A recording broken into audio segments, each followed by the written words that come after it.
Hello, and welcome to Roseplay Presents episode 84. As always, I'm your host, Aurian MoonRose, and here on Roseplay Presents, we do things a little differently. Instead of the normal, here's a season with episodes, or here's some live streams, or whatever, anything here can happen, from interviews with content creators and game developers, closed betas, maybe open betas if I really am interested in the game, E3, just about a little bit of anything. Today, we are still doing E3, but it is way different. Today is the top 5 games of E3. Now, I did have some rules on this. So, it took me a while to make this top 5 because there was a lot of good games this year. Problem is, some of them are remakes, some of them are remasters. I had to sit down with myself and I had to try to figure out my criteria for the top 5 games. So I decided that because of the fact that some people for last year was like, oh, Resident Evil 2 is like Game of the Year material. I won't say that it's not, and it's their opinions and a lot of people's opinions, but it's a remake slash remaster, technically, if you want to get fair. And I don't think Resident Evil 2 should have been on there. It should have been on there back in the day. Not here. So I will be excluding stuff like Final Fantasy VII Remake, Final Fantasy VIII Remaster. Anything that's a remake or a remaster, I am counting out of here. And because of that, my list is very interesting. Now, do remember that this is my list of games that I think were the top 5 games of E3. Now again, if remasters and remakes were in here, Final Fantasy VII would definitely be in the top 5. I think it might even be at the top 1. Final Fantasy VIII would be in here.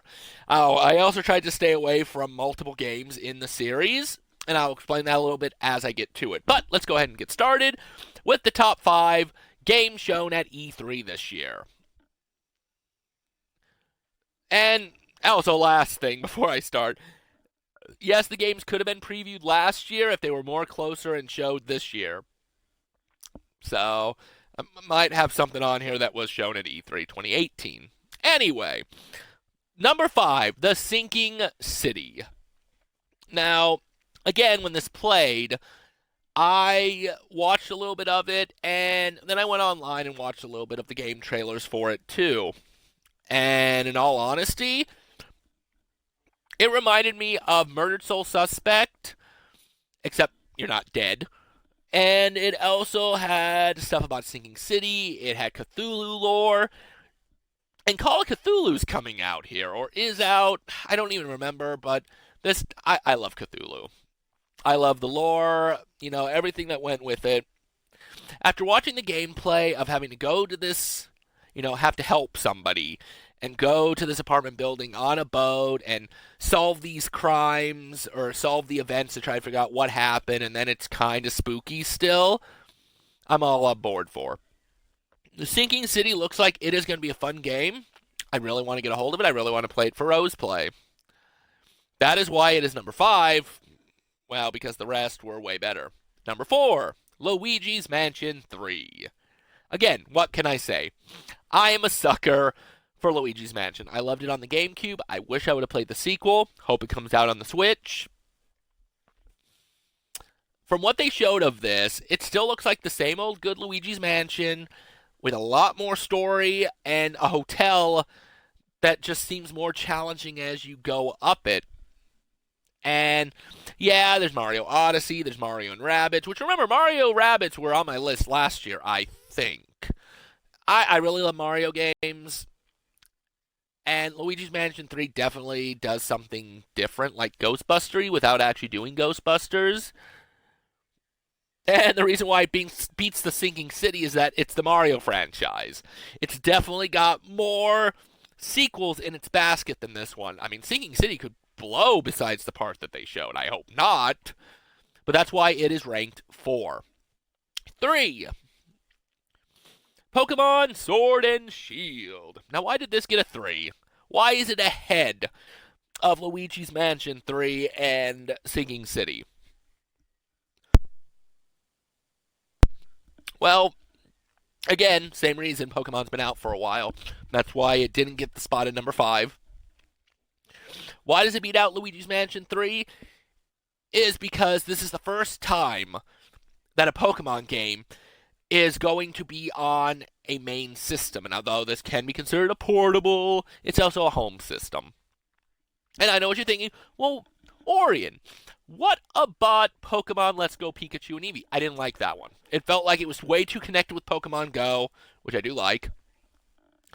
I feel that it lost a lot of stuff that had Pokemon be Pokemon. And this looks like a return to form with the Pokemon series, following from Price Sun and Moon, which Sun and Moon was interesting too. But it's just, it's the first time that's an outing. It has a lot in its series. So why did it beat out Luigi's Mansion 3? For me, it was because Pokemon's going to take forever. I am one of those people who want all my Pokemon up to the same level constantly. I'm the type of person who wants every Pokemon that's supposed to be in that area, and if I have to trade with somebody because it's in another version, I will do that. So this game will put a lot more hours into it than Luigi's Mansion 3. So you're wondering, well, if this game's going to take you like 9 kajillion hours, why is it only number 3 and not number 1? Well, for 2 good reasons. Starting with number 2, The Blair Witch. This, like Unraveled last year, I think it was last year, was a home run out of the ballpark that I was not expecting. They didn't show too much for The Blair Witch, but I mean, the first movie's weird. The second one has, in my opinion, hardly any connection, if at all. The third Blair Witch was really well done, time travel and whatnot. Even if it wasn't good, it was definitely better than the other two. Again, my opinion. But from what I read up on this a little bit, since I saw it at E3, it's like there's like time travel possibly, and it looked like Silent Hill. It just, the game looks like it's going to be so fun. I wanted to put this as number 1. I really did. The reason why it's number 2 and beating the others is, again, it's a surprise. The last time there was a surprise, Unraveled 2, Unraveled whatever, the game turned out amazing. You can even watch the whole playthrough on Rose Play itself. Because me and Saul Wildfire did do that. So it beat 5 because it's the Blair Witch, so it still does have property known, just not in video game form. It beat Luigi's Mansion 3 because it's a new property, but this game interests me, and same thing with Pokemon. It beats it out for that reason. I've already heard there's multiple endings. I heard the game tries to scare you psychologically by kind of reading how you react to stuff. I'm hoping this for a lot from this game, and I really want to play it for the show. Either Rose Play, well, it can't be Rose Play Classic. Fire MoonRose Play, Rose Play itself. If there's a hardest difficulty, heck, I might just play it to play it. But Blair Witch gets the number 2 spot for the sole reason of it being something I was not expecting this year, and as I was watching it, I was fixated on it the whole time. The entire time I was fixated on the Blair Witch game as they were previewing it at E3. So, what game ended up beating all these for the top 5 games for E3 2019? That is very simple. That is Marvel's Ultimate Alliance 3. Now, there is a lot of reasons why it does this. First, there are 2 other games in the series. I loved both of them. 1 more than 2, honestly. 3 looks like a return to form, again to 1, mixing in some elements from 2. It's taken from the MCU, so the character and story is way more known, which kind of saddens me because I did like the Civil War aspect before Civil War, and I liked what they did in number 1.